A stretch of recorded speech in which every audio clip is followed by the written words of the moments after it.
Lumang ito ay pwedeng gamitin sa magka-LDR o kahit magkalapit kayo. Kailangan buo ang inyong tiwala sa inyong gagawin at magko-concentrate at walang ibang iisipin kundi ang iyong gagawan sa ritual. At paalala lang po, huwag ninyo itong gagamitin sa masama o paglalaruan ang isang tao. Gawin mo lang ito sa araw ng Martes at Biyernes.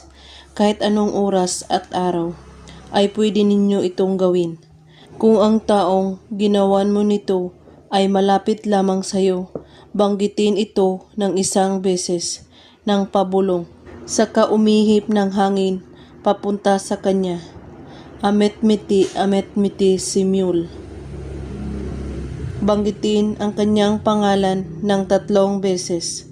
At kung kayo ay magka-LDR na naman, banggitin ang mga ito ng 10 beses. At kada banggit nito, isabay mo ang kanyang pangalan saka umihip ng hangin ng pabulong. Sincerity in Mix X. Kung maari mo ay kabisaduhin mo muna ang mga salitang ito bago ito gawin. At pagkatapos huminga na po kayo at magpapahinga. Gawin lang ito na may buong paniniwala at walang ibang iniisip at pagdududa. At kung may katanungan po kayo ay magko-comment lang po sa ibaba.